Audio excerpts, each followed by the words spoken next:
இப்போ 1293வது பாடலை எடுத்துக்கொள்ளுங்க. ஒளியை பற்றி வள்ளல் பெருமான் நமக்கு எப்படி கொடுத்துருக்கிறாரு அப்படின்னு பாருங்க. இந்த புக்கு உள்ளவங்க வந்து பச்சை ஏடு உள்ளவங்க வந்து 273வது பக்கம்.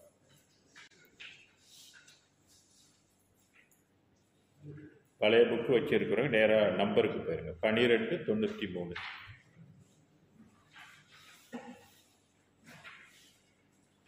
நேராக கீழே இருக்கா? ஒளியை பற்றி சொல்றாரு. ஒளியாகி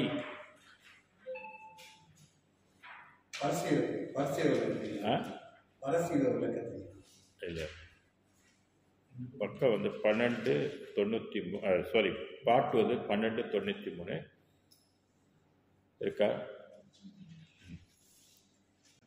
புதுசாக உள்ள புக்கு வச்சிருக்கிறவங்களுக்கு பேச்சு வந்து 273 கடைசி கீழே.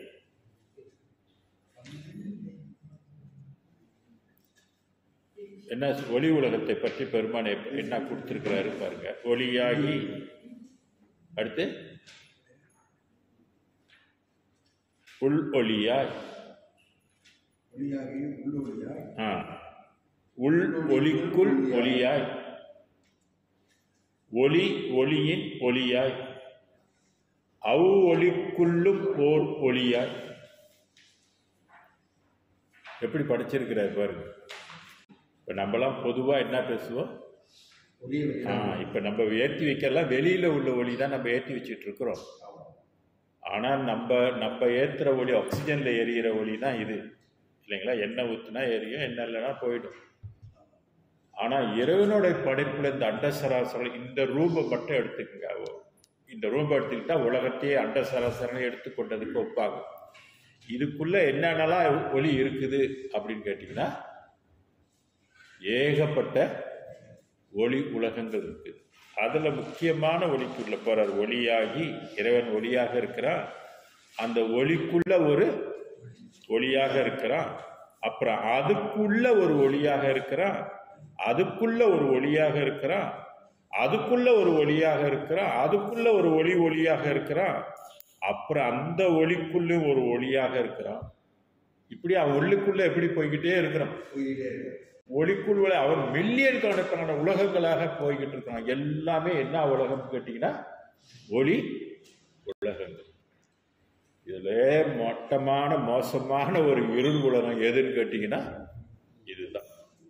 அப்ப மேல இருக்கிறவன் பெரும் ஜோதியாக இருக்கின்ற அருட்பெரும் ஜோதியை அவன் விரிந்து விரிந்து விரிந்து விரிந்து விரிந்து விரிந்து கடைசியில் அவன்கிட்ட என்ன இல்லை, அவன் படைச்சதுல என்ன இல்லை, ஒளி இல்லை.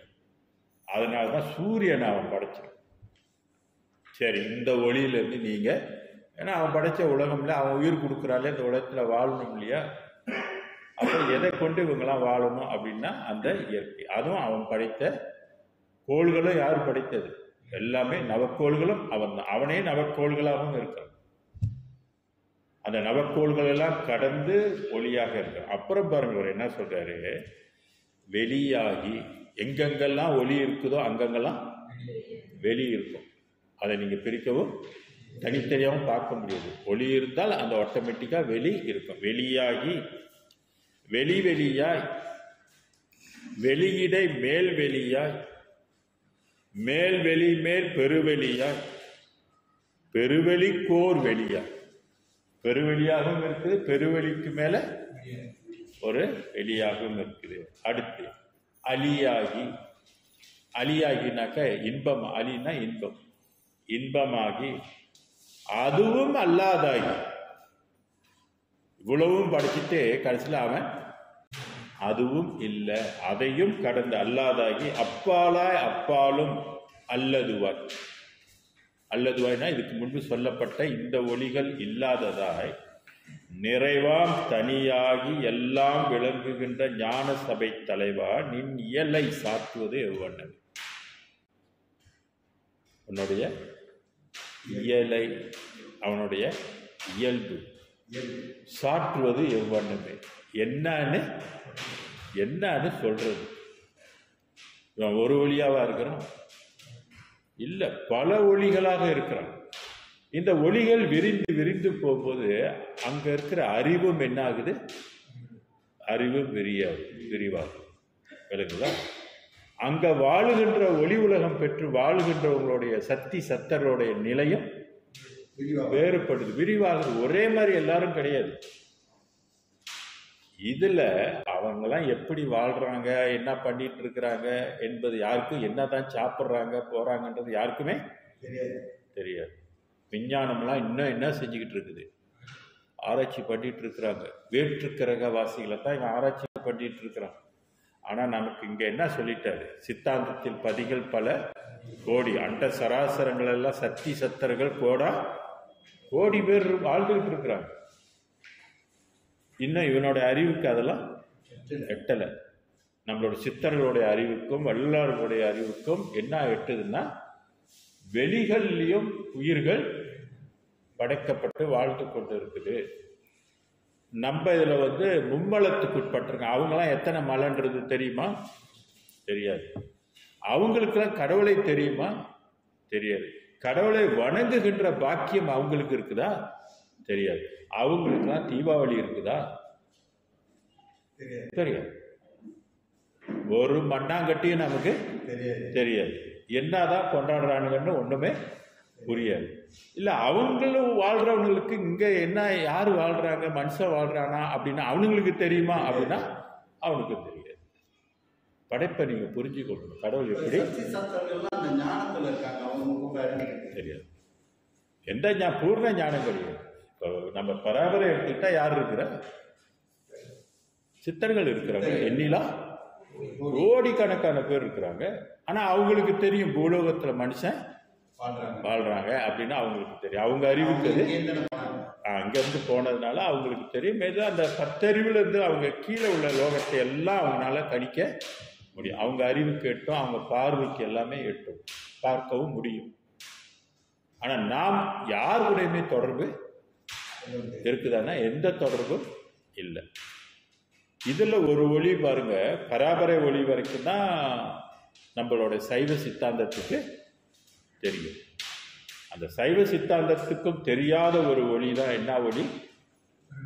அருட்ஜோதி. இது புதுமையான ஒரு ஒளி. இதுக்கு முன்பு யாருக்கும் எட்டலை, எந்த ஆகமத்துக்கும் இது அகப்படலை. இருந்தாலும் எல்லா ஒளியும் ஒன்றுதான் பேசிட்டு இருக்கிறாங்க. இந்த ஒளியை பார்த்தீங்கன்னா இத்தனை கூறு போட்டு பிரித்து வச்சிருக்காங்க. எல்லாமே ஒளி உலகங்களாக இருக்குது. ஆனால் குணங்கள் வேறு, தன்மைகள் வேறு, ஆற்றல் வேறு. இதுல சில ஒளி உலகங்கள் என்ன ஆயிருந்தாக்க காணா போயிடும். அந்த ஒளி அறவே இல்லாமல் போயிடும். எத்தனையோ போயிடுச்சு. அந்த மாதிரி எவ்வளோ உலகங்கள் போயிடுச்சு. இப்ப வள்ளலாருடைய கூற்று பிரகாரம் எந்த ஒளி வரைக்கும் எல்லாமே போயிடும்ன்றாரு. பராபரை ஒளி வரைக்கும் எல்லாம் ஒரு காலத்தால் இருக்கும், அதுக்கு மேல இருக்காது அப்படின்னு சொல்றாரு. அப்படின்னா நம்மளாம் எப்படி உயருது? பராபரை ஒளி வரைக்கும் எல்லாம் போயிடுச்சுன்னு சொன்னா எந்த ஒளியை நம்மளாம் கொண்டு உயருது? நம்ம இப்ப இருள்ல இருக்கிறோமா, ஒளியில இருக்கிறோமா? இருள்ல தான் இருக்கும்.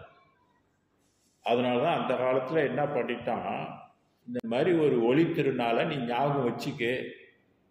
ஏன்னா ஒளினாலதான் நீ உய்ய முடியும். ஒளி இல்லைன்னா ஒளி இல்லாமல் உய்ய முடியாது. அப்ப கண்ணுக்கு தெரியாத ஒளி உலகத்தை எப்படி நம்ம மதிக்கிறது, எப்படி போற்றுறது? அந்த காலத்துல என்ன பண்ணா, உருவத்தை செஞ்சு வச்சுட்டு உருவ வழிபாடை நமக்கு ஏற்படுத்தி கொடுத்துட்டாங்க. இப்ப நம்ம என்ன செஞ்சுட்டோம், அதை பிடிச்சிக்கிட்டோம். ஏதோ வருஷத்துக்கு ஒரு நாள் ஒளி திருநாளை கொண்டாடிக்கிட்டு உட்காந்துருக்கோம். ஒளி என்ன பண்ணும், ஏன் இந்த ஒளி திருநாள் நமக்கு வச்சிருக்கிறான்? பொதுவாக எல்லாரும் பேசுவாங்க, இருள்ல இருந்து கொண்டு வரும் அப்படின்னு. எத்தனை பேருக்கு அப்படி கொண்டு வந்திருக்குது?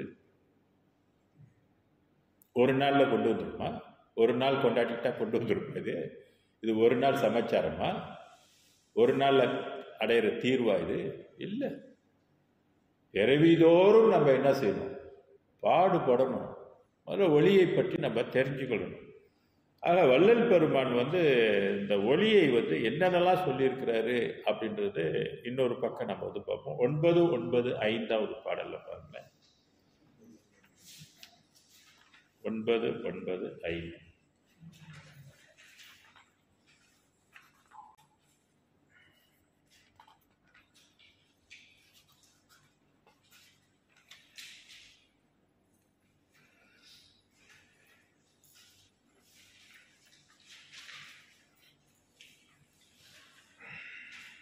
உங்களுக்கு வந்து 2 கோர்ஸ் பேஜ் 2 கோர்ஸ் கீழே மதத்திலே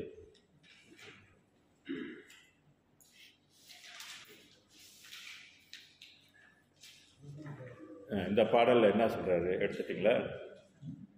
மதத்திலே சமய வழக்கிலே மாயை மருட்டிலே இருட்டிலே எங்கெங்க எப்படி எப்படிலாம் நம்ம இருக்கிறோம்.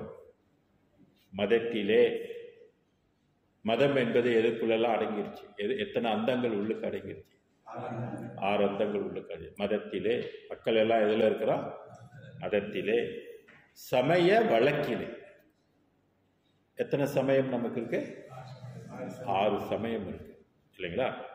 சமய வழக்கிலே மாயை மருட்டிலே நம்மளாம் என்னவா படைக்கப்பட்டிருக்கிறோம்? மாயையில் இருக்கிறோம். தீபாவளிக்கு யாரா ஐயோ நான் மாயையில் இருக்கேன்னா எவனுக்கு கவலைப்பட போறானா? சொல்லுங்க. எவனும் கவலைப்பட போறதில்லை. மாயை மருட்டிலே. அடுத்து என்ன சொல்றாரு? அடுத்து என்ன சொல்றாரு? இருட்டிலே. எங்க வாழ்ந்துட்டு இருக்கிறோம்? இருட்டில் இருக்கிறோம். புறத்துல ஒளி ஏற்றி வச்சுட்டு கொண்டாடிட்டு இருக்கிறோம். அவன் நம்மளை எப்படி போட்டு மயக்கி படைச்சு வச்சிருக்கிறான். ஒளி திருநாளில் இதெல்லாம் யோசனை பண்ணு. நீ இருட்டில் இருக்கிற, இதுல சந்தோஷம் வேறையா? தீபாவளி சந்தோஷமா? இருட்டில் இருக்கிறோம். அடுத்து என்ன சொல்றது? மறவா கதத்திலே. இதை என்ன செய்யறாங்க? மறக்கிறோமா? தீபாவளி வந்துருச்சா, ஐயோ உடனே கொண்டாடிதான் ஆகணும். ஒரு நாள் கூத்து தானே, எப்படியாவது கொண்டாடினோம். அதான் மதவா கதத்திலே. தீபாவளி வருவதற்கு முன்பே எல்லாரும் யாரும் மறந்துருப்பாங்களா? மறக்க மாட்டாங்க. அதான் டிஹெச்ஆர் ராகா இருக்குது ஞாபகப்படுத்துறது, ஆர்டிஎம்லாம் இருக்குது ஞாபகப்படுத்துறது. நம்ம சும்மா இருந்தாலும் இவன் உசுப்பை ஏற்றி விட்டுருவாங்க வேலைங்களா. அதனால யாரும் சும்மா இருக்க முடியாது வேலைங்களா. அதனால மரபா கதத்திலே மனதை வைத்து வீண் பொழுது கழிக்கின்றார்கள். என்ன செஞ்சிட்டு இருக்கிறாங்க? வீண் பொழுது கழிக்கின்றார். ஒரு நாள் கூத்து தானே, ஊனெல்லாம் கூத்தாடிச்சு, பட்டாசு கிட்டாசு போட்டு வெட்டி, கோழி வெட்டி, ஆடி வெட்டி, தண்ணி அடிச்சு, இப்படியோ கூட்டாளி அதெல்லாம் பார்த்துட்டு ஏதோ ஒரு வாழ்க்கை சந்தோஷம் அப்படின்ட்டு நம்ம என்ன செஞ்சிட்டு இருக்கிறோம்? வீண் பொழுது அப்படின்னு வள்ளலார் சொன்னார். வீண் பொழுது கழிக்கின்றார். கழிக்க நான் உனது பூம்பதத்திலே மனதை வைத்து. இவர் என்ன பண்ணாரா? உன்னுடைய அருள் வேணும், உன்னுடைய கருணை எனக்கு வேணும். உன் பூம்பதத்திலே மனதை வைத்து நீயும் பரிந்து. நான் உன் மேல வச்சதுனால, நான் உன்கிட்ட கேட்டதுனால நீ எனக்கு என்ன கட்டின? பரிந்து. பரிந்துனா கருணை கொண்டு என்னை அழிவிலா நல்ல பதத்திலே வைத்தாய். இதுக்கு தான் நம்ம வந்து அவங்க ஏன் வச்சிருக்கிறாங்க? ஆண்டுக்கு ஒரு முறை கொண்டாடுவதற்காக வைக்கல.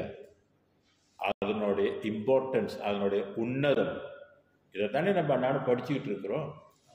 உனது பூன் பதத்திலே மனதை வைத்தாய், நீ என்னை நல்ல அழிவிலா நல்ல பதத்திலே வைத்தாய், எனக்கு இது போதும், பண்ணிய தவம் அளித்தது. இதுதான் அவர் சொன்ன, வள்ளல் பெருமான் சொன்ன இந்த ஒளியை பற்றி தெரிஞ்சுக்கிறதுக்காக நான் அந்த பாடலை எடுத்து கொடுக்குறேன் உங்களுக்கு. அடுத்த ஒரு பாடல் வந்து 96 996 மேல. குளத்திலே திருப்பி திருப்பி நம்ம என்ன குளத்திலே பிறந்துட்டு இருப்போம்? மனித குலத்திலே பிறந்துகிட்டே இருப்போம். மாண்டு போனால் திருப்பி திருப்பி மனித குலம். ஓகே, நல்ல குலம்தான் இல்லைங்களா? மனிதனா பிறப்பது நல்லது. ஆனால் சாதாரண வாழ்க்கை வாழ்ந்துட்டு மாண்டு போவது வந்து நல்லதானா? அல்ல. மனிதனா பிறந்தாக்கா உன்னுடைய ஆத்மாவுக்காக, ஆன்மா வாழ்க்கைக்காக நம்ம அந்த வாழ்க்கையை வந்து பயன்படுத்தி கொள்ளணும். அதுதான் மனித வாழ்க்கையினுடைய பயன். அதை தவிர்த்துட்டு வேற என்னவா வாழ்ந்தாலும் அது பயன் அது பயனில்லை. உங்களுடைய ஆன்மாவுக்கு நீங்கள் லாபம் தேடிக்காமல் வாழ்ந்தால் அந்த வாழ்க்கையில எந்த பயனும் இல்லை. அது வந்து மிருகத்துக்கு அப்படி நிறைய பேர் வாழ்றோம். அதுதான் மனிதரிலே பறவை உண்டு, விலங்கு உண்டு, கல் உண்டு, மரமும் உண்டு, நீர்வாழ் ஜாதி உண்டு, அநேக குல மனிதர் உண்டுன்னு சொன்னார். மனிதரிலே மனிதரும் உண்டு, வானவரும் மனிதராய் வருவது. மனிதரிலே பிறப்பு அறுக்க வந்ததே அருமை என வகுத்தார். ஆக குலத்திலே சமய குழியிலே எதுல விழுந்து கிடக்கிறாங்க? சமய. இதெல்லாம் நம்ம போய் சொல்ல முடியுமா வெளியில? இதெல்லாம் ரகசியம். நீங்க உயிரணும்னா நீங்க பாடம் படிச்சு தப்பிச்சுக்கணும். வெளியில ஓப்பனா பேச முடியாது. சில விஷயம் சொல்லலாம், சில விஷயம் நம்ம பேச முடியாது. அதனால சமய குழியிலே நரக குழியிலே எங்க மாட்டிக்கிட்டு இருக்கிறோம்? நரக குழியிலே குமைந்து வீண் பொழுது நிலத்திலே போக்கி மயங்கி ஏமாந்து நிற்கிறேன். எல்லாம் எப்படி வாழ்றாங்க? ஏமாந்து நிற்கின்றார். நிற்க நான் வந்து வளத்திலே நினது வசத்திலே நின்றேன்.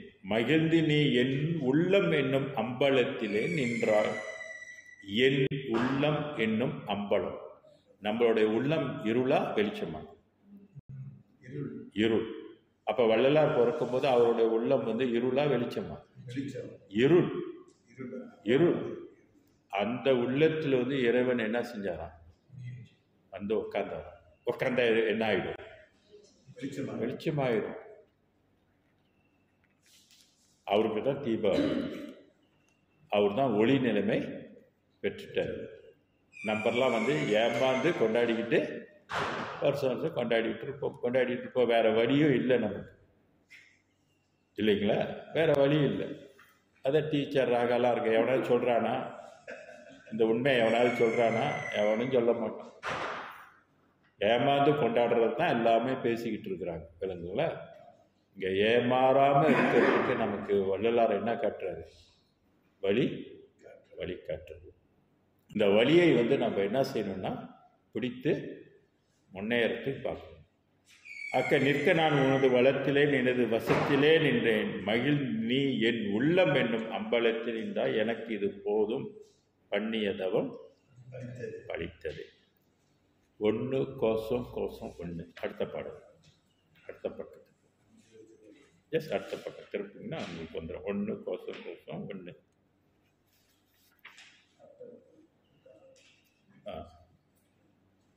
புரிசைவான் உலகில் பூ உலகமெல்லாம். 1 கோசம் 1. அதேதான், அதே பக்கம். புரிசவான் உலகில் பூ உலகமெல்லாம் புண்ணிய உலகமாய் பொழிந்தே கரிசெல்லாம் தவிர்த்து கழிப்பெல்லாம் அடைந்து கருத்தோடு வாழவும். எப்படி வாழணும்னு சொல்றாரு? கருத்தோடு வாழணும். கருத்து இல்லாமல் கொண்டாடுறதுல எந்த ஒரு அர்த்தமும் இல்லை. கருத்தோடு வாழ்றவங்க வந்து இன்னைக்கு என்ன சமைப்பாங்க? சமைப்பாங்க. கொலை புலையை தவிர்ப்பாங்க. ஏன்னா ஒளி திருநாள் இல்லையா? ஒளி திருநாள்லையா போய் பாவம் செய்யறது? ஏன்னா கருத்து இல்லாத மக்கள் இருக்கிறாங்க உலகத்துல. நிறைய பேர் கருத்து இல்லாத வாழ்றவங்க, கருத்தோடு வாழ்றவங்களும் இருக்கிறாரு.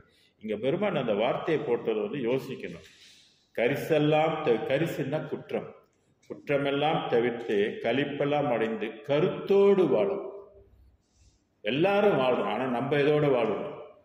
கருத்தோடு. எல்லாரும் கொண்டாடலாம், ஆனா நம்ம எதோட கொண்டாடணும்? கருத்தோடு கொண்டாடணும். கருத்து இல்லாம கொண்டாடும். தீபாவளி நோட்டு மொட்டையா கொண்டாடு. என்னன்னு தெரியணும். ஏன் ஒளித்தருளை நமக்கு வச்சிருக்கணும்? சொல்லுங்க. அது அந்த நாளை ஏன் முக்கியமா நமக்கு வருஷம் வருஷம் வருஷம் வருஷம் கொண்டாடிட்டு வரும்? இப்ப நமக்கு இது தெரியணும், அடுத்து நம்ம தலைமுறைக்கும் தெரியணும், பிள்ளைங்களுக்கும் தெரியணும் எதுக்கு இந்த நாள் வச்சிருக்கிறாங்க அப்படின்னா. நீ இருள்ல இருக்கிற, இந்த இருள்ல இருந்து நீ ஒளி உலகத்துக்கு போகணும். இந்த உலகம் இருள் உலகம். இந்த உலகத்துல இங்க வாழ்றதுக்காக உனக்கு இந்த நாளை கொண்டாடுறதுக்கு வைக்கல. இந்த ஒளியினுடைய துணையை கொண்டு நீ எங்க போயிடணும்? ஒளி உலகத்துக்கு. ஒளி உலகம் இருக்குது. அந்த உலகத்துல வாழ்வதற்கு தான் மனிதன் நம்ம எத்தனை அறிவு கொண்டு படைச்சிருக்கிறான்? 6 அறிவு கொண்டு படைச்சிருக்கிறார். கருத்தோடு வாழுங்க, கருத்து தெரிஞ்சுக்குங்க, இந்த திருநாளினோட கருத்து என்ன அப்படின்னு தெரிஞ்சுக்கணும். அதான் கருத்தோடு வாழவும் கருத்தில் துரிசெல்லாம் தவிர்க்கும் சுத்த சன்மார்க்கம் துளங்கவும். என்ன சொல்ற? கருத்தில் துரிசெல்லாம், கருத்து என்பது இங்கே மனம். மனதில் என்ன இருக்கு? அழுக்கு. உள்ளுக்கு இருக்கிற அழுக்கெல்லாம் போக்கி, அழுக்கு போகணுன்னு நம்மளால என்ன வச்சிருக்கிறான் தெரியுமா? அந்த காலத்துல காலையில எந்திரிச்சு எல்லாரும் என்ன குளிக்கும்? சீயக்காய் தேய்ச்சி குளிக்கும். ஆமா, சென்னை தேய்ச்சி. சீயக்காய் என்பது என்னன்னாக்கா அழுக்கை போக்கு, முடியில உள்ள அழுக்கை போக்கு. முடின்னா இங்க ஒளின்னு அர்த்தம், முடின்னா ஆன்மான்னு அர்த்தம். புரியுங்களா? அதனாலதான் குளிக்கிறது என்பது ஒரு முக்கிய அங்கம். இது கங்காஸ்தானம் அப்படின்னு சொல்லுவாங்க. ஏன்னா நம்ம கிட்ட இருக்கிற அழுக்கு போகும். எது அழுக்கு அப்படின்னாக்கா இந்த மாயை என்பது அழுக்கு. மாயை என்ற ஒரு மனம் இருந்தாலே அங்க மற்ற அழுக்கெல்லாம் தன்னாலே, கோபம் வந்துடும், காமம் வந்துடும், பொறாமை வந்துடும், வஞ்சம் வந்துடும், சூழ்ச்சி வந்துடும், நினைப்பு வந்துடும், மறப்பு வந்துடும். எல்லா குற்றமும் அந்த மனதில் இருக்கும். அந்த மனதோடு தான் நம்ம வாழ்ந்து கொண்டு இருக்கிறோம். அந்த மனதோடு தான் நம்ம கொண்டாடி கொண்டும் இருக்கிறோம். ஏன்னா கருத்து நமக்கு இல்லை. எதுக்காக இது கொண்டாடப்படுது அப்படின்றது, அதை சுத்த சன்மார்க்கம் துளங்கவும். இதுக்கு முன்பு சமய சன்மார்க்கம் இருந்தது, மத சன்மார்க்கம் இருந்தது. 19ஆம் நூற்றாண்டுல தான் சுத்த சன்மார்க்கம் துளங்கவும் திருவருட்ஜோதி பரிசெல்லாம் பெற்று. திரு அருட்ஜோதி பரிசு. இந்த வாழ்க்கையில வள்ளல் பெருமான் என்ன பரிசு பெற்று கொண்டார்னாக்க ஜோதியை அவரு பெற்றுக்கொண்டார். அடுத்து எனக்கு இது போதும் பண்ணிய தவம் பலித்தது. எனக்கு இது போதும், இது கிடைச்சிருச்சு, பரிசு எனக்கு கிடைச்சிருச்சு அப்படின்னாரு. அதுபோல நமக்கு என்ன கிடைக்கணும்னா, நமக்கும் பரிசு கிடைக்கணும்னா அருட்பெரும் ஜோதியை நம்ம கட்டாயம் என்ன செய்யணும்னா வணங்கணும். இப்ப 920க்கு போங்களேன். திருப்பள்ளி எழுச்சியில 2:8 உங்களுக்கு பாடல் 9:2. பழைய புக்கு 9:2. பொழுது வெடிந்தது அப்படின்னு பாடுற திருப்பள்ளி எழுச்சியில் என்ன செய்யறது? இப்ப நமக்கெல்லாம் ஒவ்வொரு நாளும் என்ன செய்யுது? பொழுது வெடியுது. ஒவ்வொரு நாள் சூரியன் தோன்றுறது, சூரியன் மறையுது, ஒரு நாள் போயிடுச்சு, பொழுது போச்சு. இன்னைக்கு நேற்று ராத்திரி எல்லாம் ஒரு எதிர்பார்ப்போடு இருப்பாங்க. காலையில விடிஞ்சனே பொழுது விடந்துருச்சு. ஆனா உண்மையிலே பொழுது விடிஞ்சிருச்சா அப்படின்னா, உண்மையான பொழுது நமக்கு விடிஞ்சிருச்சான்னா இல்லை. இது புறத்துல பொழுது விடியுது. இது ஒவ்வொரு நாளும் பொழுது இருளாகும், அப்புறம் விடியும். இருளாக எதை அடிப்படையாக கொண்டு? சூரியனை அடிப்படையாக கொண்டு இது விளங்குங்களா? ஆனா நம்மளுடைய உள்ளம் எப்படி இருக்குது? பொழுது விடிச்சுதா? பொழுது விடியல. எப்படி இருக்கிறோம்? இருளில் இருக்கிறோம். அகம் எப்படி இருக்குன்னா கருத்து இருக்கு. பெருமான் சொல்றது இங்க என்ன போடுறது? பொழுது வெடிந்தது பூத்ததென் உள்ளம், என் உள்ளம் என் கமலம் பூத்தது, பொன்னொளி தோன்றிற்ற. பொன்னொளி பொங்கியது எங்கும். அப்ப உள்ளுக்கு என்ன ஒளியாக அது மேலும்? பொன்னொளி. பொன்னுலகத்துக்கு நம்ம போகணும்னாக்கா நம்ம கிட்ட என்ன ஒளி மின்னணும்? பொன்னொளி மின்னணும். அந்த பாடல் அழகா சொல்ற. பொழுது விடிந்ததென் உள்ளம் என் கமலம் பூத்தது பொன்னொளி. அப்ப அருள் துணை கொண்டால் என்ன செய்ய முடியும்? உள்ளுக்கு வெளிச்சம் உண்டா. ஜஸ்ட் ஒரு வரியை மட்டும் நான் சுட்டிக்காரு. அப்புறம் 9:2. நிலம் தெளிந்தது கணம் மழுங்கின சுவன நீடொளி தோன்றிற்று கோடலிக்கின்ற அலர்ந்தது தாமரை ஆணவ இருள் போய். அப்ப ஆணவம் என்பது ஒரு இருள். ஆணவம் என்பது நான். இப்ப நான் சொல்லிக்கிறது உண்மையான நான் அல்ல. இது ஒரு இருள் நான். இருள் இருக்கிறதுக்கு உரியவங்களுக்கு உரிய நான். இதான் திருவள்ளுவர் சொன்னாரு, யான் எனது என்ற செருக்கு அறுப்பான் வானோர்க்கும் உயர்ந்த உலகம் புகும். தேவர்கள் உலகத்தை விட இன்னும் கடந்து, ஆனா என்னத்தை அறுக்கணும்னு சொன்னாரு? யான் எனது என்ற செருக்குன்னு. இவன் என்ன பண்ணிட்டான் கடவுள் நமக்கு இங்க அஞ்ஞான வெளிக்கு ஒரு நான் என்ற ஒரு உணர்வை கொடுத்துட்டாங்க. இதை வச்சுக்கிட்டு தான் நம்ம இங்க ஆடிக்கிட்டு இருக்கோம். யான் எனது, என்னோட இது, என்னோட இது, என்னோட வீடு, என்னோட மனைவி, என்னோட பேரு புகழ் எல்லாமே இந்த பொய். உண்மை நானா பொய் நானா? பொய் நான். உண்மையான நான் எது? உண்மையான நான் எது? இப்ப பராபரை வரைக்கும் போச்சு. அப்ப உண்மையான நான் எது? அருட்பெருஞ்சோதி தான் நம்மளுடைய உண்மையான நான். நான் அது ஆனேன் என்று வள்ளலார் சொல்றாரு. அப்ப நான் அது ஆனேன்னு நான் அவரை என்ன ஆயிடுறாரு? அருட்பெரும் ஜோதி ஆயிடுறாரு.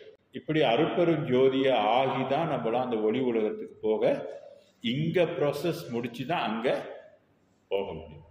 இங்க ப்ராசஸ் முடிக்கலன்னா அந்த உலகத்துக்கு போக முடியும். அப்ப இருள் இருள்னு பல இடத்துல குறிப்பிட்டுறாங்க. இன்னும் பாருங்க எங்கெங்கெல்லாம் இருள் என்பதை அவர் குறிப்பிடுறாரு அப்படின்னு பாருங்க. 931 931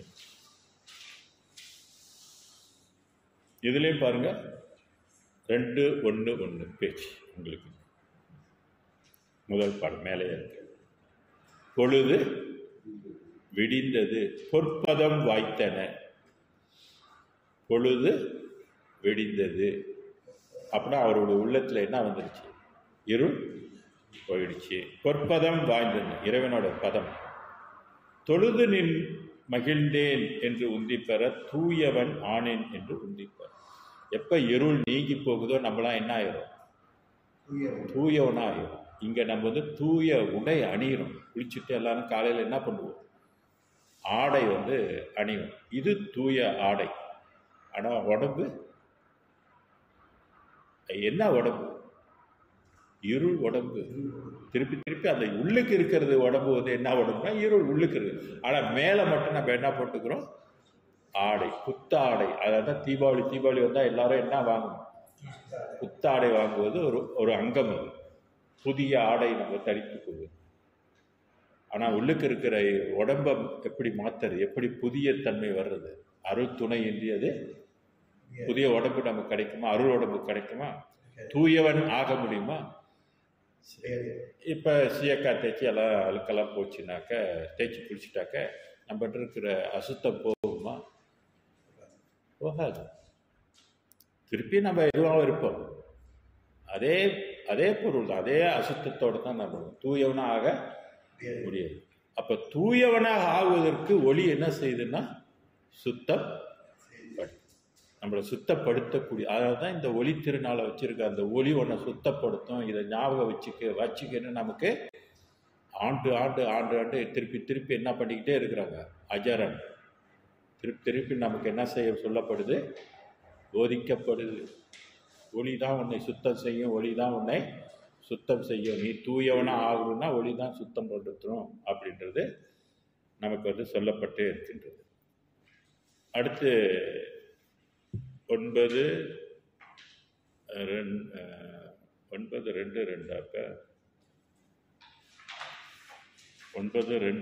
என்ன இருக்கு பாருங்க. அது முடிஞ்சு. அடுத்து 9:2:8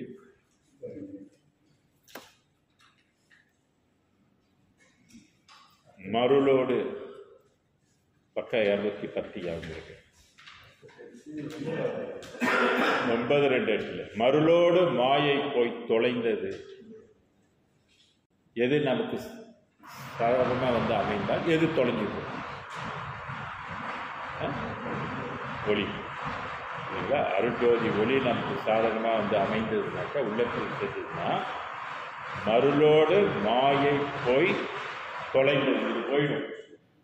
அஞ்ஞான வெளி என்பது நமக்கு இருக்காது, போய் தொலைந்தது அப்படின்னு சொல்ல. மதங்கள் வாய் மூடிக்கொண்டன.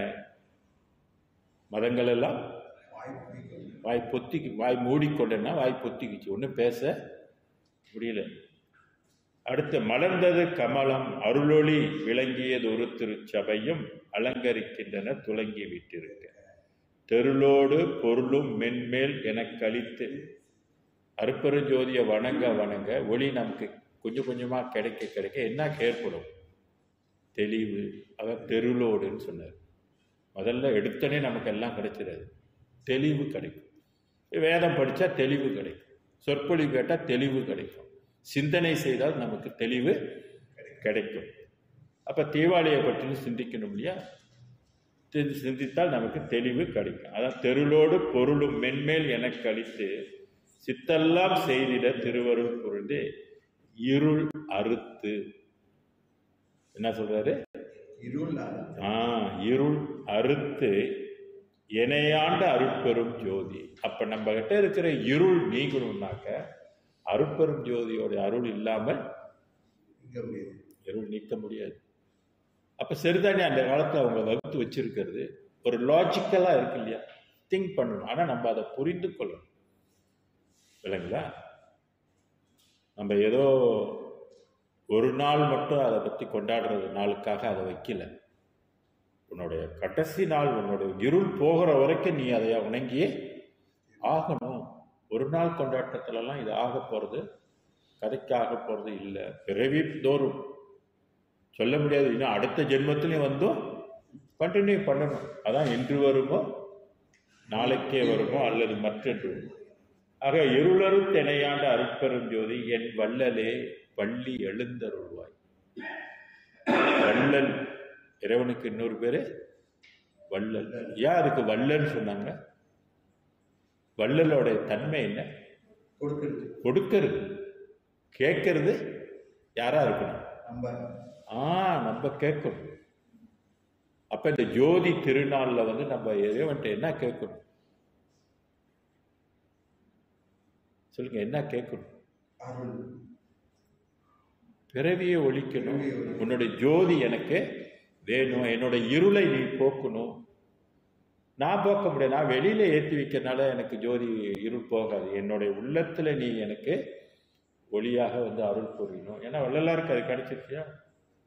இருளரு திணையாண்ட அருட்பெரும் ஜோதி என் வள்ளலே பள்ளி எழுந்தருள்வாயே. எனக்குள்ளதான் இருக்கு, நமக்குள்ளதான் இருக்கிறாரு. ஆனா அவர் என்ன செய்யணும்? எழுந்து நமக்கு அருள் செய்யணும் அப்படின்றது நமக்கு தெரியுது. ஓகே, அடுத்து 9-2-4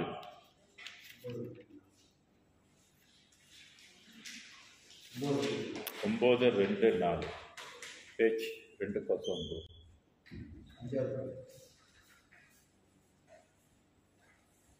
புன்மாலை இரவெல்லாம் புலர்ந்தது.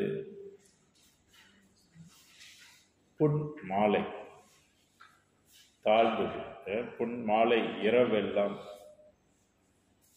புலர்ந்தது. இரவு புலர்ந்ததுன்னா இரவு நீங்கி போச்சுன்னு அர்த்தம். ஞான பொறுப்பை மேற்பொற்கதிர் பொழிந்தது. இரவு போயிட்டு அடுத்து என்ன வந்துடும்? எப்படி சூரியன் வந்தனே அதோட கதிர் உலகமெல்லாம் பரவுதோ அது மாதிரி அருட்பெருஞ்சோதி உள்ளுக்கு வந்துருச்சுன்னா அதனுடைய ஒளி பிரகாசம் எல்லாம் என்ன ஆகும்?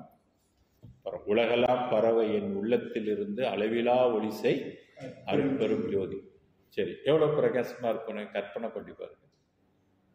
கற்பனை சும்மா சொல்லுங்க, எவ்வளவு பிரகாசமா? ஏற்கனவே உள்ளதே 1 கோடி சூரிய பிரகாசம். இது அதோட 100 கோடி. எவ்வளோ பிரகாசம் கணக்கிட முடியாது. 100 கோடி சூரிய பிரகாசமாகாது. அப்போ அந்த பிரகாசத்துக்கு ஈடா எதை சொல்ல முடியும்? எதை காட்ட முடியும்? அதுதான் உண்மையான அருட்பெரும் ஜோதி. அவ்வளோ பெரிய பிரகாசமான வந்த பிறகு அங்க இருளுக்கு வேலையே இல்லை. இருள் காணா போயிடும். ஒவ்வொரு மனிதனுக்குள்ளேயும் இப்படி நடக்கிறதுக்கு சாத்தியம் உண்டா இல்லையா? உண்டு. ஆனால் அந்த மனிதன் அதற்காக அவன் தவம் செய்யணும், அவன் ஜீவகாருண்யத்தை கடைப்பிடிக்கணும். ஏன்னா அது எதிர்பார்க்கறது என்ன? அது ஒரு மனிதன்கிட்ட ஜீவ தெய்வம். அதுக்கு பிடிக்காதது எது? கொலை புலை. அந்த கொலை புலைக்கு உள்ள நாள் தான் இன்றைய நாளா ஆக்கி வச்சிருக்கிறோம் நம்பாலு இல்லைங்களா?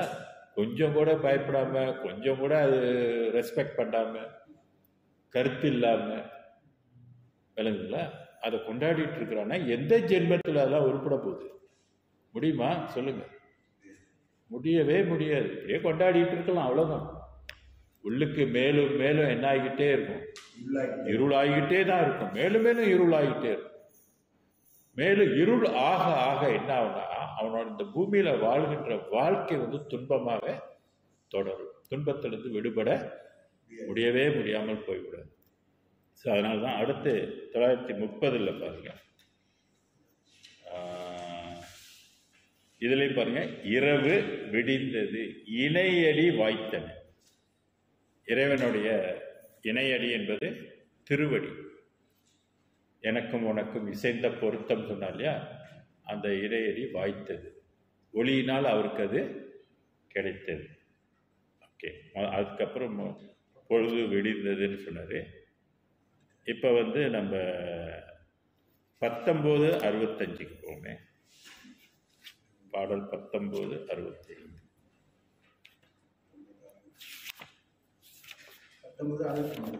65.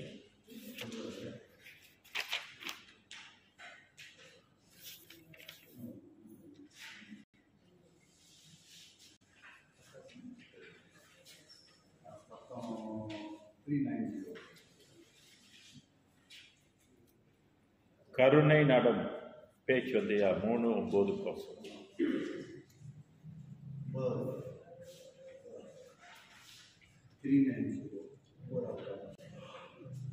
கருணை நடம் செய்பவரே அணையவாறு, கண்மணியில் கலந்தவரே அணையவாறு, அருள் நிறை சிற்றபையவரை அணையவாறு, அன்பர் குறை தீர்த்தவரை அணையவாறு, தருணமிதி விரைந்தென்னை அணையவாறு, சத்தியரே நித்தியரை அணையவாறு, இருள் நிறைந்தார்க்கு அறிவறி.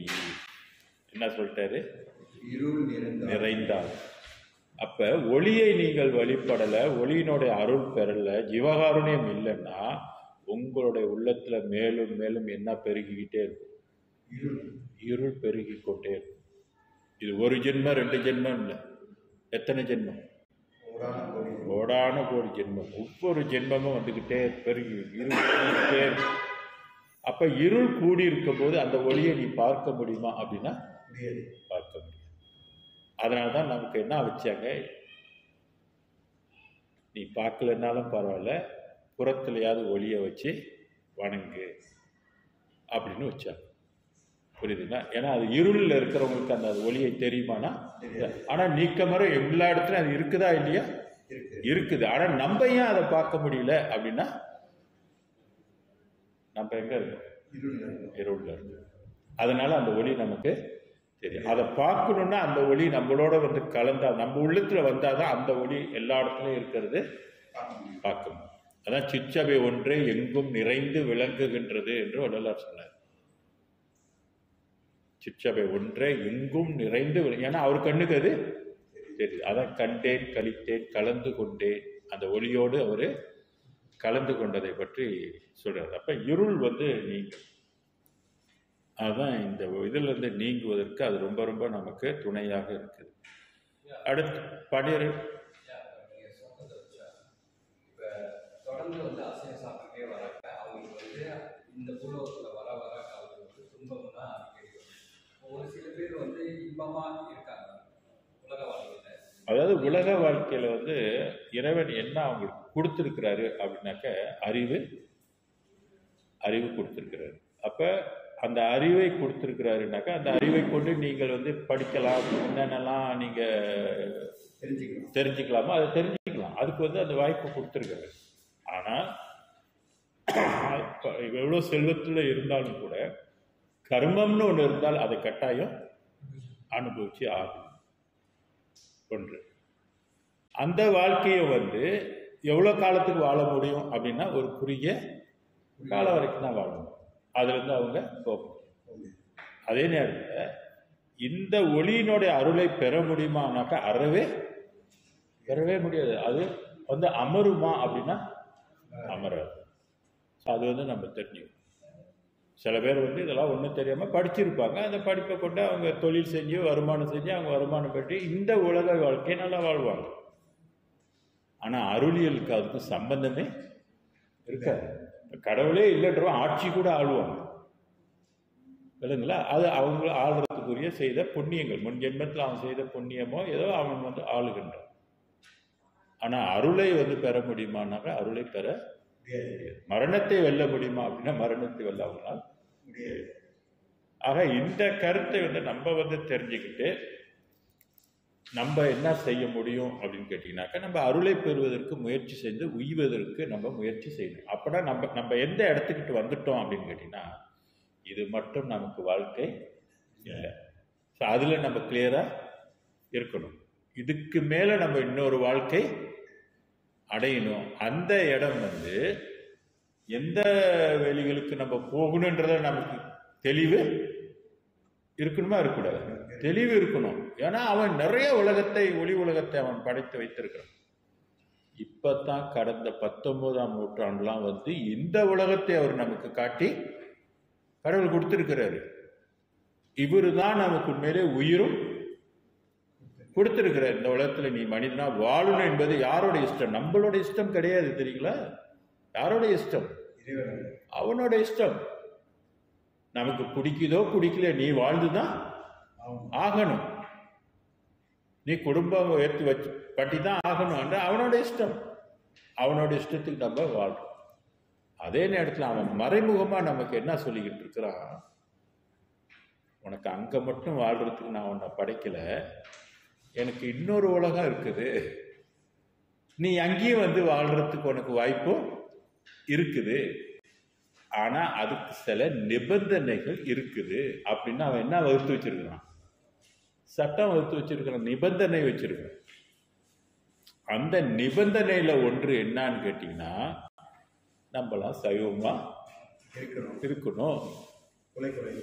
கொலை தவிர்க்கணும், மற்ற உயிர்களுக்கு நீ இரக்கம் காட்டணும், அதை கடவுள் வழிபாடாக நீ நினைச்சு செய்யணும். விளங்குங்களா? அப்படி செய்வதனால் நீ எதை சம்பாதிச்சுக்கணும்? புண்ணியத்தை. வேலைக்கு போனால் நமக்கு சம்பளம் கிடைக்குது இல்லையா? சம்பளம் கிடைக்குது இல்லையா? அது மாதிரி புண்ணியம் செய்தால் நமக்கு என்ன கிடைக்கும்னா, மற்றவங்களுக்கு உதவி செய்தால் என்ன கிடைக்கும்னா புண்ணியம். அப்போ புண்ணிய பலம் உனக்கு இருக்கணும்.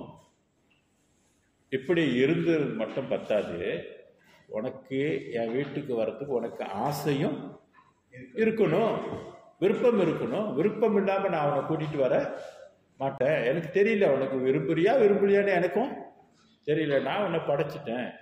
அப்ப நீ விரும்புறத என்கிட்ட நீ சொல்லணும். என் வீட்டுக்கு வரேன்னு உனக்கு விருப்பம் இருக்குதா? நீ என்கிட்ட ஒப்பிக்கணும். ஆமா, நான் விரும்புறேன், நான் வரணும்னு ஆசைப்படுறேன், ஆனா நானா வர முடியாது, நீ தான் எனக்கு உதவி புரியணும். அதனால்தான் வேண்டுதல் பாடல்களே வள்ளல் பெருமான் நமக்கு என்ன செஞ்சிருக்கிறாரு? வகுத்து கொடுத்திருக்கிறாரு. வேண்டு, இறைவன்கிட்ட கேளு,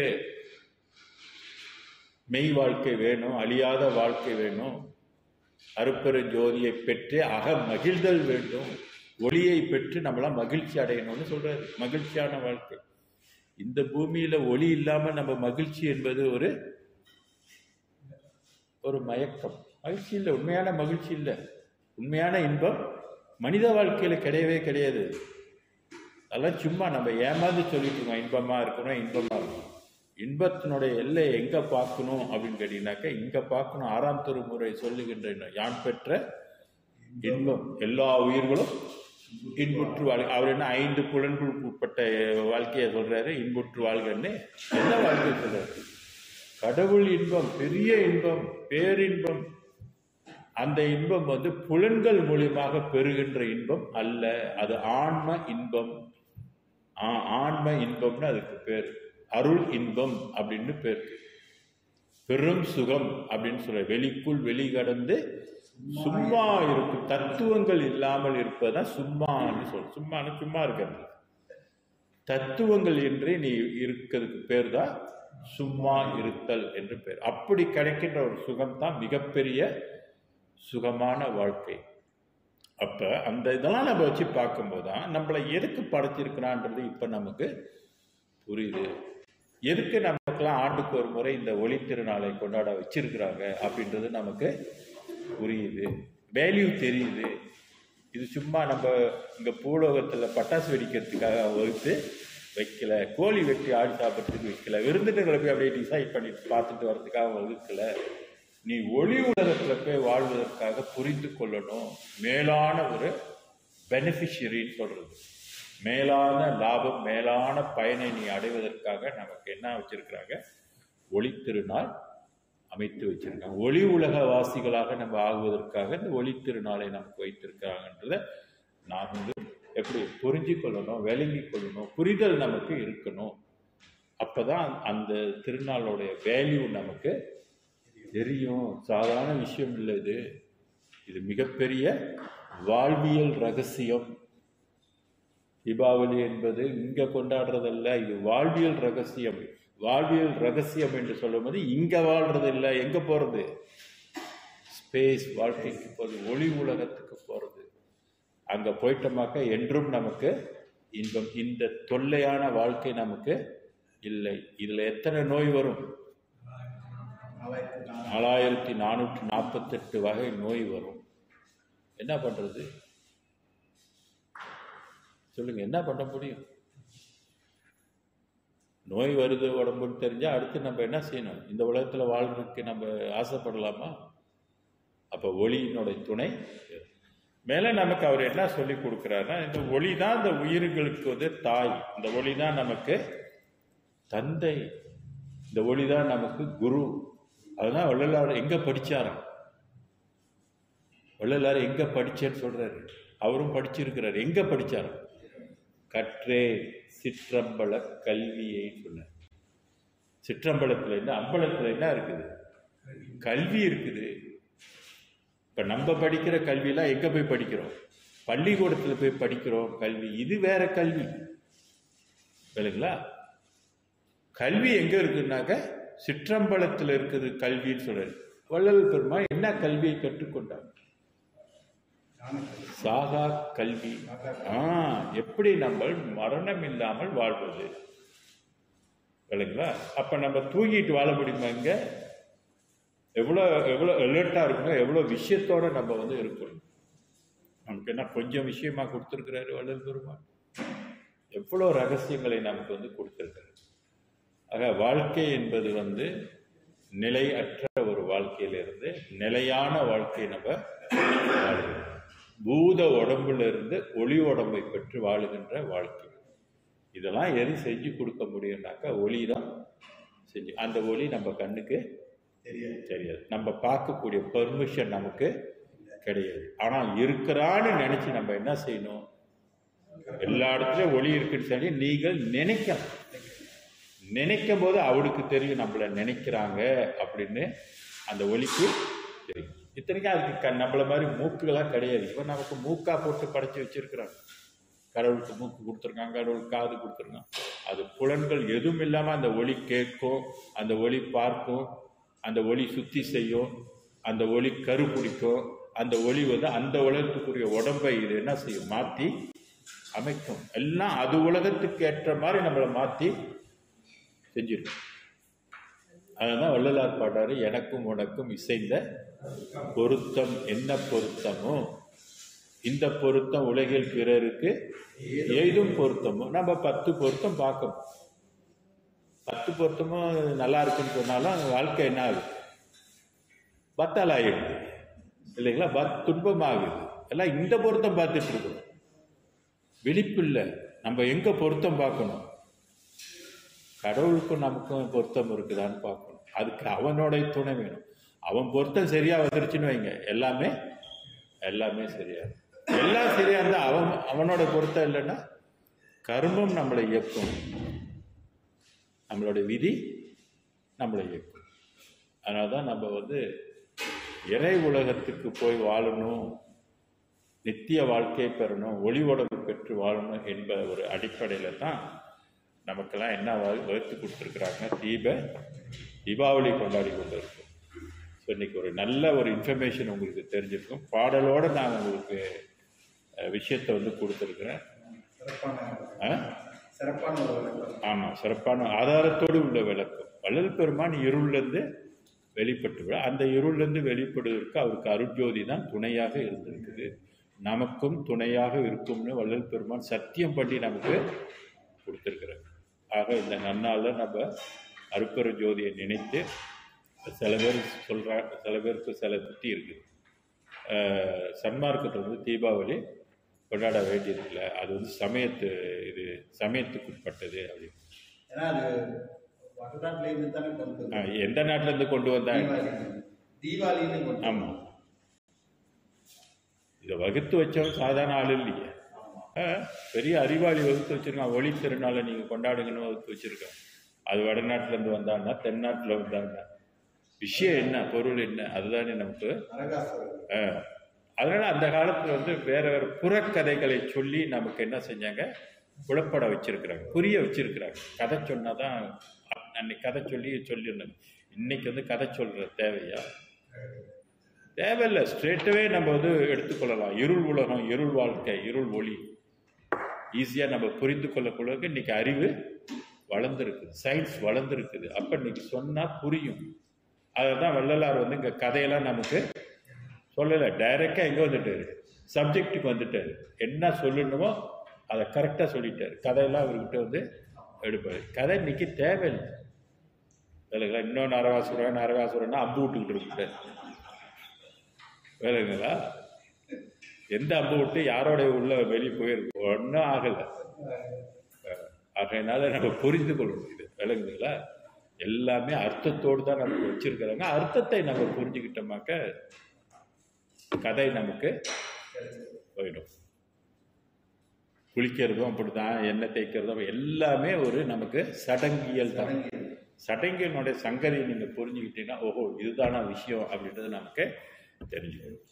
சரி, இன்னைக்கு நம்ம அந்த ஜோதி பாடலை பாடி நிறைவு செய்வோம். எல்லாரும் சேர்ந்து படித்துக்கிறோம்.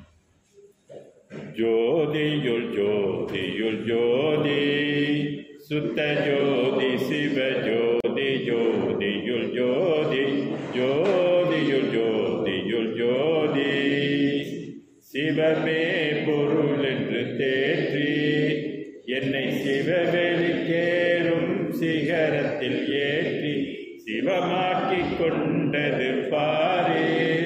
திருச்சிற்றம்பலத்தே திருநட ஜோதி, ஜோதியுள் ஜோதியுள் ஜோதி, வித்தெல்லாம் ஒன்றென்று நாட்டி அதில் விளைவு பல பல வேறென்று காட்டி சித்தெல்லாம் தந்தது பாரே. திருச்சிற்றம்பலத்தே திருநட ஜோதி, ஜோதியுள் ஜோதியுள் ஜோதி, சொல்வந்த கலாரும் ஒரு சொல்லாலே ஆம் என்ற சொல்லாலே வீரும் செல்வம் கொடுத்தது பாரே. திருச்சிற்றம்பலத்தே திருநட ஜோதி, ஜோதியுள் ஜோதியுள் ஜோதி, தங்கோளவன கோதி சுத்த சமரச சத்திய சன்மார்க்க நீதி செங்கோல் அளித்தது பாரே. திருச்சிற்றம்பலத்தே திருநட ஜோதி, ஜோதியுள் ஜோதியுள் ஜோதி, ஆபத்தை நீக்கி வளர்த்தே சற்று மசையாமல் அடியாமல் அடியேன் உள்ளத்தே தீபத்தை வைத்தது பாரே. திருச்சிற்றம்பலத்தே திருநட ஜோதி, ஜோதியுள் ஜோதியுள் ஜோதி, மெய்யொன்று சன்மார்க்கமேதான் என்றும் விளங்க படைப்பாதி மெய்தொழில் நீதான் செய்யென்று தந்தது பாரே. திருச்சிற்றம்பலத்தே திருநட ஜோதி, ஜோதியுள் ஜோதியுள் ஜோதி, வருபவர்கின்றே அருள் ஈகின்றேன் ஈகின்றேன் ஈகின்றேன் என்று தென்பால் இருந்தது பாரே. திருச்சிற்றம்பலத்தே திருநட ஜோதி, ஜோதியுள் ஜோதியுள் ஜோதி, துரிய தல மூன்றின் மேலே சுத்த துரிய பதியல் அது அதனாலே தெரிய தெரிவது பாரே. திருச்சிற்றம்பலத்தே திருநட ஜோதி, ஜோதியுள் ஜோதியுள் ஜோதி, பறை தூக்கி காட்டிய காலே ஆதி பறை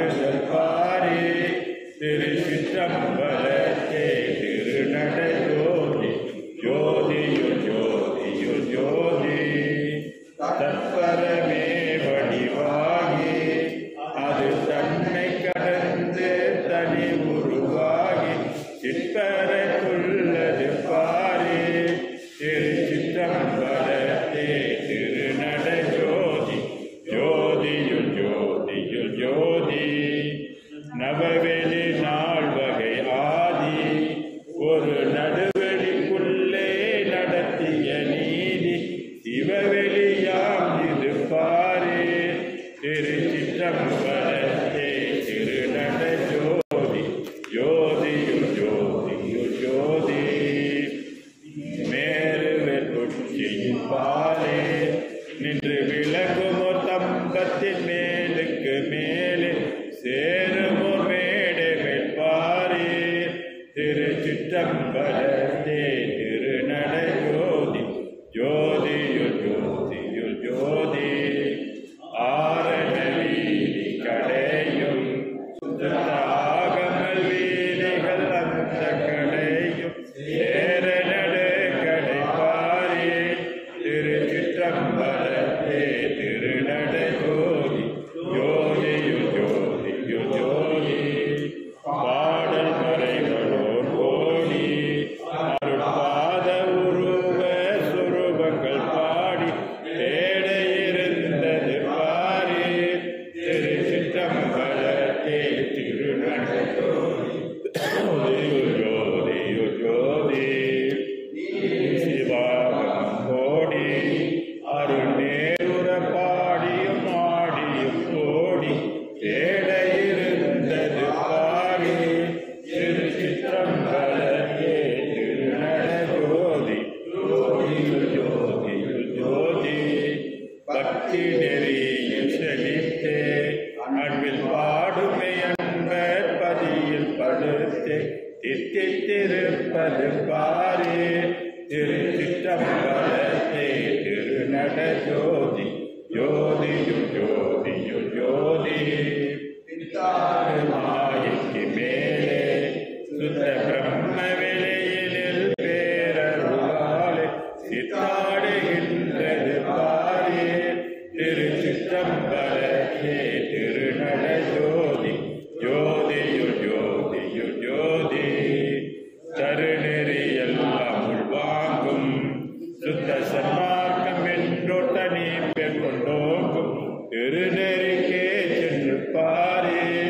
திருச்சிற்றம்பலத்தே திருநட ஜோதி ஜோதியுள் ஜோதியுள் ஜோதி எம்பொருள் எம்பொருள் என்றே சொல்லும் எல்லா சமயத்துள் எல்லாருக்கும் ஒன்று செம்பொருள் என்பது பாரே திருச்சிற்றம்பலத்தே திருநட ஜோதி ஜோதியுள் ஜோதியுள் ஜோதி சைவ முதலாக நாட்டும் பல சமயங்கள் எல்லாம் தனித்தனி காட்டும் தெய்வம் இது வந்து பாரே திருச்சிற்றம்பலத்தே திருநட ஜோதி ஜோதியுள் ஜோதியுள் ஜோதி எல்லலில் வாழ்முதல் மன்னம் அமுதெல்லாம் இதிலோர் இறையளவென்னும் தெல்லமுதாமிது பாரே திருச்சிற்றம்பலத்தே திருநட ஜோதி ஜோதியுள் ஜோதியுள் ஜோதி எத்தாருமாகாதே அம்மா என்ற எல்லா உலகும் மிய முதல் சும்மா செத்தாரை மீட்பது பாரே திருச்சிற்றம்பலத்தே திருநட ஜோதி ஜோதியுள் ஜோதியுள் ஜோதி பிறந்து பிறந்துழன்றேனே என்னும் பிறவாதிரவா பெரும் வைத்த தூணை சிறந்தொழில் வித்தது பாரே திருச்சிற்றம்பலத்தே திருநட ஜோதி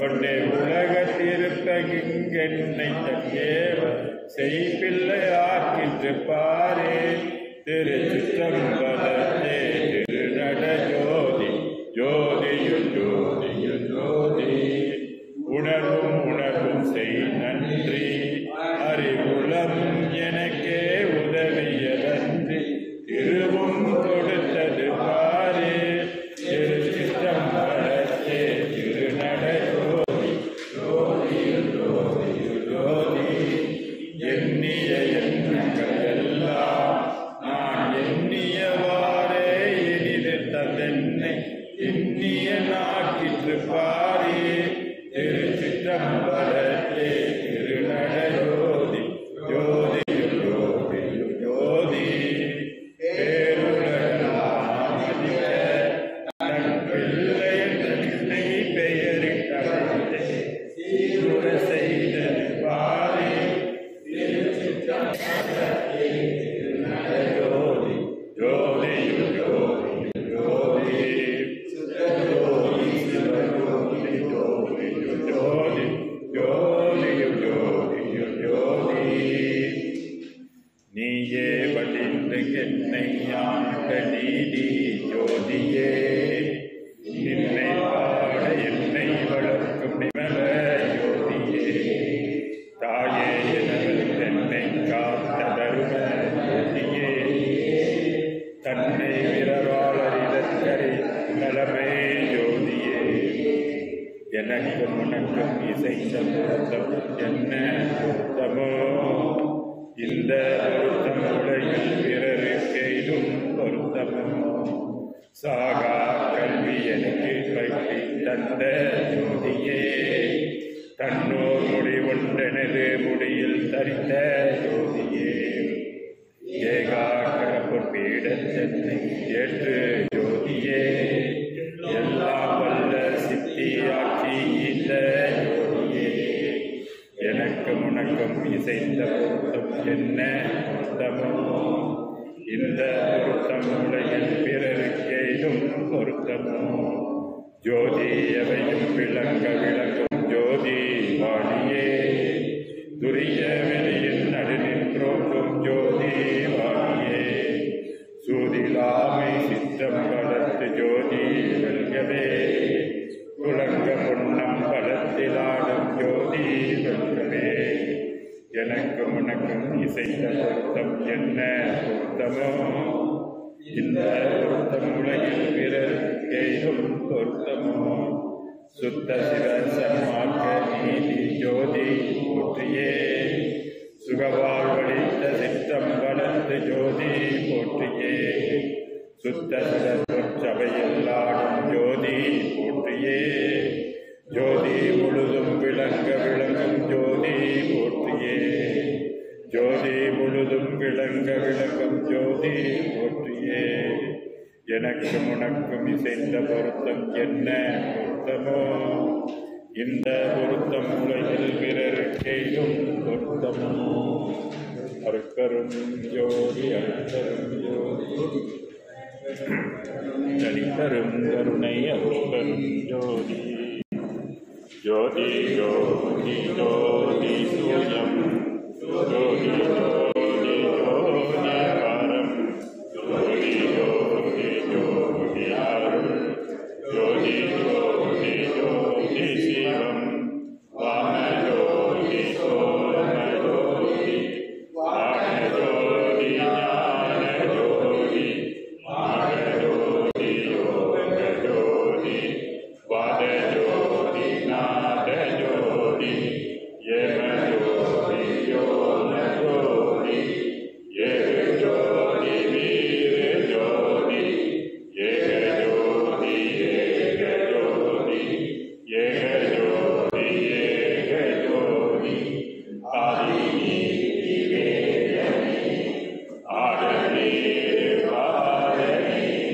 வாணி ஞான போதனை வாழ்க வாழ்க நாதனே வாழ்க வாழ்க நாதனே அருட்பெரும் ஜோதி அருட்பெரும் ஜோதி தனிப்பெரும் கருணை அருட்பெரும் ஜோதி கொல்லானே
அதுக்கு இவர் ஜாக்கிரி நம்ம விநாயகமூர்த்தி ஃபோன் அடிச்சாங்க.